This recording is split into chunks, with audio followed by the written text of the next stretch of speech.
Lorry Watkins ने हमें join किया है, ये भी पाकिस्तान में हैं और इन्होंने भी टॉक्स जो हैं वो कवर किया।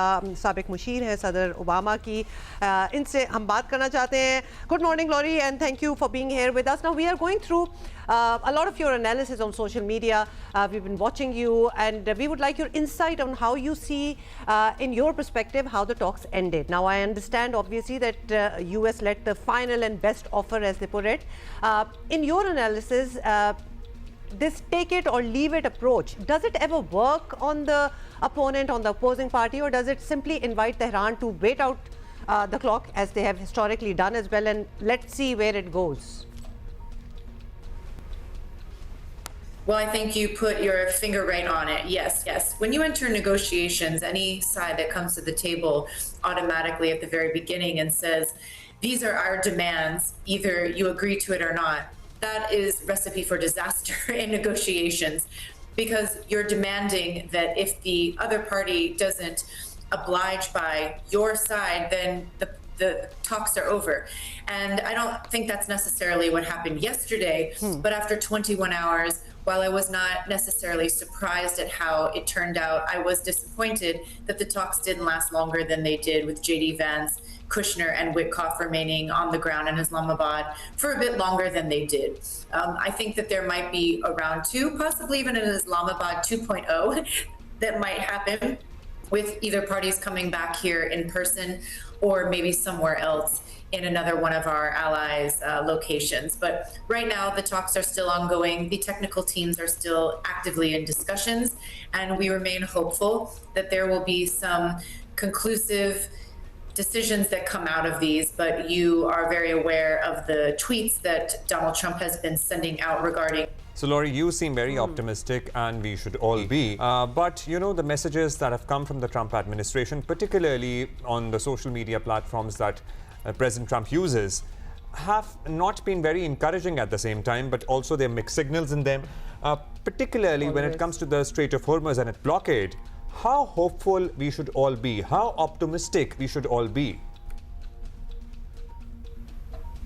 No, and it shouldn't. That's a recipe for disaster, in my opinion, because that would involve putting boots on the ground. U.S. military, men and women, service members, into active conflict, into harm's way. We've already lost 13 U.S. service members. We have hundreds of U.S. service members that have been wounded and injured, and that's not being widely reported accurately across the globe or in the United States, in fact, because HEGSEF has a control over the media and what comes out of any of those kinds of reports, unfortunately. But this would be a recipe for disaster, as I said, because the United States Congress, even many members of the Republican Party in the House and Senate, have said that that is a non-starter. They will not authorize, let alone appropriate, any more money for boots on the ground.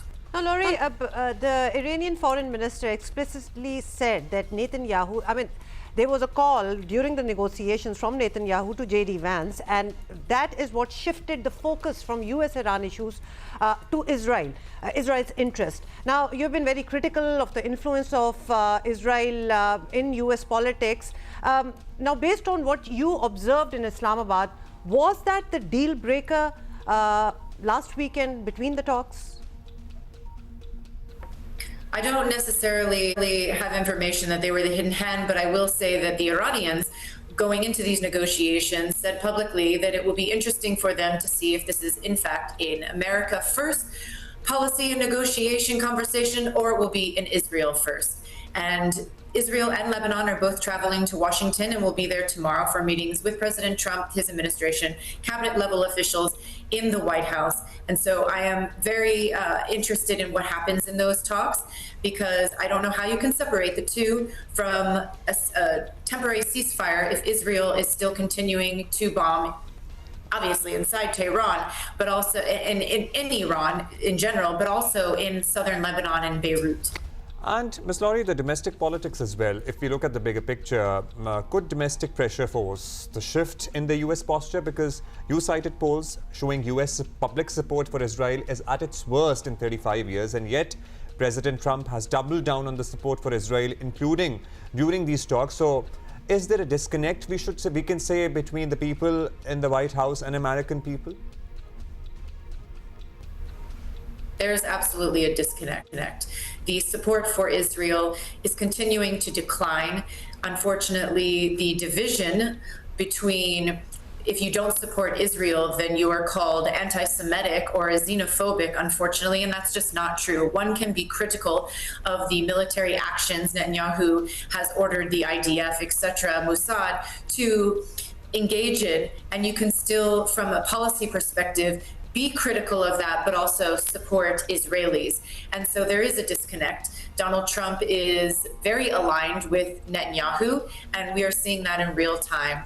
And reports, there was an explosive report in the New York Times by Maggie Haberman and Jonathan Swan, who stated the entire sequence of events that led up to the Israeli-US attacks into Iran, and it had a lot to do with him. He went to the White House, met with Trump, showed him a video of explosives, and your military and ours can do this, that, and the other, and it would be quick and dirty and be over in short term. And that is exactly the opposite of what we are seeing. We are into 7 weeks of this conflict, and it only continues to be exacerbated. And I don't see how you can separate the two. If Netanyahu does not agree to a temporary ceasefire and continues to wage this aggressive posture, the United States is not separated from that. And so there has to be some concessions made by both sides. And for Donald Trump to just say to Netanyahu, you need to cool it, that's not enough. Well, let's see if they're going to cool it or not. Finally, Laurie, please do give us your perspective on how you see this entire thing panning out. We have seen very belligerent statements coming out from Trump's camp, where he's, talking about annihilating the entire civilization of Iran. I mean, these are his words. And then taking a U-turn and then coming to the negotiating table with the efforts of Pakistan as well. You think that he might be, with the blockade and everything that he's saying now, he might be maybe bluffing? Should the world take it seriously? Or he would actually take another U-turn and come back to the negotiating table? How do you see it happening? I am hoping that these are just hollow threats once again made by President Trump, and that he does not follow through with that. I saw some insightful information this morning, and I'm not saying this is what would happen, but historically it would align with how Donald Trump has acted with regards to the financial markets. He made that threat on a Sunday, but Asia, specifically Japan and China, are hours ahead in their markets. If they react in a certain way, and then before the Monday markets in the United States open, he changes course, that would create a financial swing for certain investors to make millions and millions of dollars on this when it comes to energy and fuel commodities. So I don't know if that's what's going to happen, but historically we have seen that in the past, that he reverses course, and it has massive and consequential effects on the market.